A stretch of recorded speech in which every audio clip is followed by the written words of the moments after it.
The visualizations we created in Python thus far were straightforward. We merely needed to visualize existing data. However, the strength of the data visualizations tools that we looked at was that they processed the data as well by aggregating the data when we created the visualization. For example, in the car sales example, you could simply specify a dimension, such as country or make, and a measure you wanted to map, such as sales price.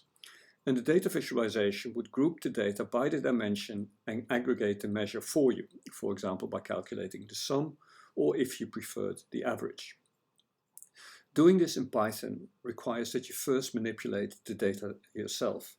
And to illustrate one way of doing this, I created a simplified version of the car sales database that you can download from the Canvas page. And as you see, it contains only the sales data, and the following fields: make, country name, sale price, cost price, total discount, delivery charge, spare parts, labor cost, model, and color. And we're going to create a visualization that shows average sales and average cost by make. And in order to do so, we first have to split the data in the spreadsheet by make, do the calculations for each make, use these calculations to create a data frame, and then plot the new data frame. So let's see how this works. So again, I imported the pandas package, and then I'm going to read this simplified data car sales data into a data frame called sales.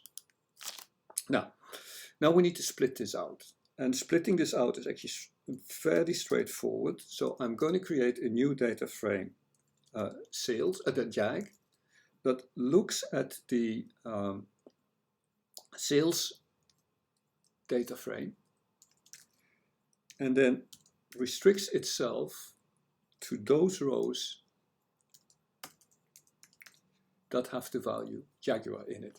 So what this does is, let's go to the sales data frame and look only at those rows for which the value of the make column is Jaguar. And we can print this to see what it looks like.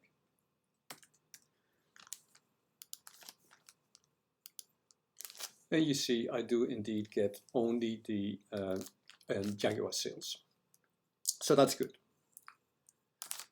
Now what we need to do is manipulate the data in the Jag data frame to get the sum of all of the numeric columns, then count the number of sales, and then I can use those obviously to calculate the average sales price and the average cost price.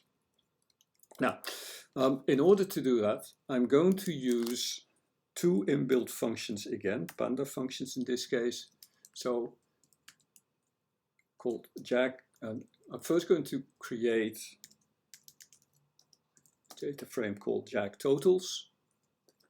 And I get that by calling the sum function, that's the pandas function, over the Jag data frame. Now I need two more parameters here. The first one is the axis parameter, and I'm going to set that to 0. What that does, it counts down the column rather than counts across the row, which it would have done if this had been set to 1. And I also want to make sure that I only do this for numeric fields. And then I'm going to have another data frame called Jag count. And that does the same, except that rather than sum, it now counts. And again, go down the column rather than across. And obviously for counting it makes no difference whether I only look at numeric fields or not. So let's print these two out to see what's going on.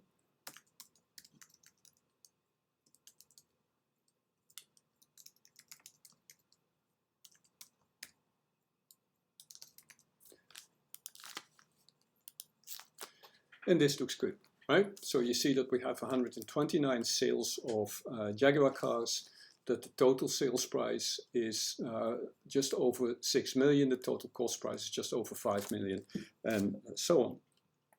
And obviously now that I have these totals and the count, I can now start calculating the average sales price. So Jag F sale price equals Jag totals sale price, and I'm going to divide that by Jag, and it doesn't really matter which field I take, so we might as well take make. And then I'm going to do the same for cost price. So I'll pick this up, change sale to cost, and change the sale to cost as well. And then again, let's print them out to see what they look like.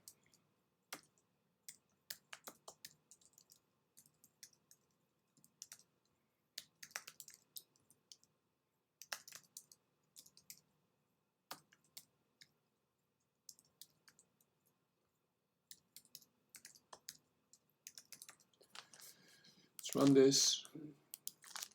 And you see we get, well, numbers, but there is an enormous number of digits behind the decimal point.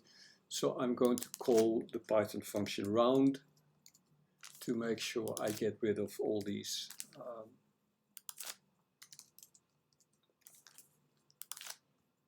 digits.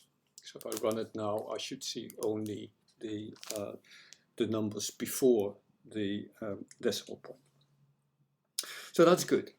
Now, obviously, we're going to need to redo this for all the other makes as well.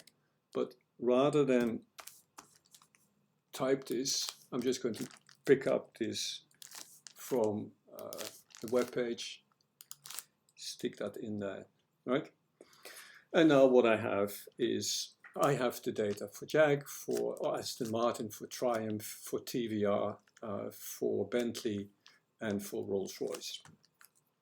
Now the next step I need to do is create a data frame. And again, rather than type in the code, I'm going to pick it up and then drop it in here, and we'll talk about what it does. So what this does, data frame is another pandas function, and it will create a data frame, obviously. The first row in that data frame will consist of Jaguar, Jaguar average sales price, Jaguar average cost price. The second row will have that information for Aston Martin, the third one Bentley, and so on, you see. And then what I say, well, the columns will be called make, average sales price, and average cost price. So in other words, what I'm doing now is I'm picking up the various calculations that I've made, stick that in a data frame, and obviously now that I have that data frame, I can start plotting.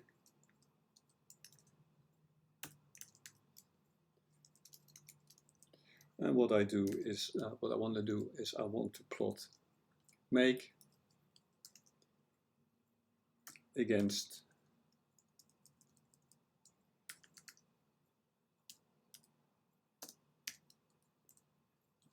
average sales price and average cost price. So let's run this and see what this does. And I want this to be a bar chart rather than a column chart. And as you know by now,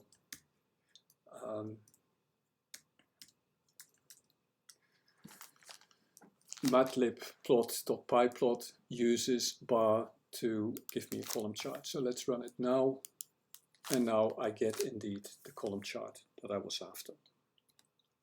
And while this is not too complicated, you will agree that creating this visualization in Tableau or Power BI is less complicated.